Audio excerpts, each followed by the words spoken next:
പക്ഷെ അത് ബാലൻസ് ചെയ്ത് വെക്കുക. ഇത് ഇങ്ങനെ പോകാനും പാടില്ല, ഇങ്ങനെയും പോകാൻ പാടില്ല. മനസ്സിലായി? പാരലായിട്ട് ഇരിക്കുന്നത് എങ്ങനെയാണോ അതേപോലെ ഇരിക്കുക. ഇങ്ങനെ പൊങ്ങുമ്പോഴാണ് ഇങ്ങനെ വായിക്കേണ്ടി വരുന്നത്. നമ്മളെ ബോഡിയോട് ചേർന്ന് എന്നാൽ പൊങ്ങി ഹെഡ് പൊങ്ങി പോകാൻ പാടില്ല, ഹെഡ് താങ്ങി പോകാൻ പാടില്ല.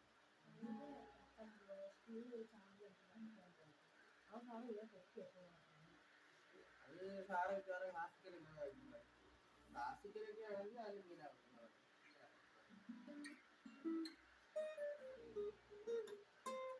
പക്ഷെ നമ്മള് വെച്ചല്ലേ പഠിക്കും. പക്ഷെ അതിന് എനിക്കറിയില്ല, സാറിന് ഇങ്ങനെ ഒറ്റ വെക്കാൻ പറഞ്ഞാൽ എനിക്കറിയില്ല.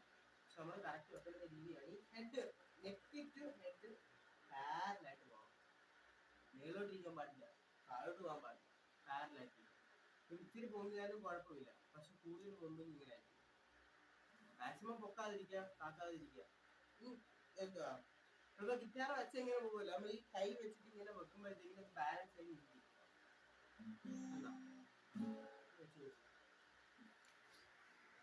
അങ്ങനെ ഓരോ കണക്ട് ചെയ്തിട്ട് ആൾക്കാർക്ക് പാടുന്നത് അങ്ങനെ ഒന്ന് വരുന്നു. ഇങ്ങനെ വെച്ചാൽ പാരലായിട്ടില്ല.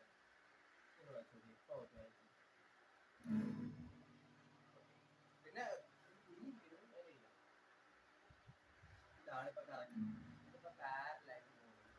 മറ്റേതെന്ന് പറഞ്ഞാൽ ഇങ്ങനെ വെച്ച് വായിക്കുമ്പോൾ ഇവന്റെ കൈയെല്ലാം നേരെ ഇരിക്കും, പക്ഷെ ഗിറ്റാർ മാത്രം ഇങ്ങനെ പോകുന്നു പാടും.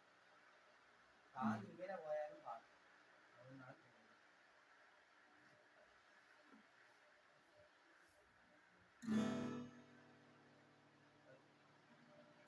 ഇപ്പോഴാണ്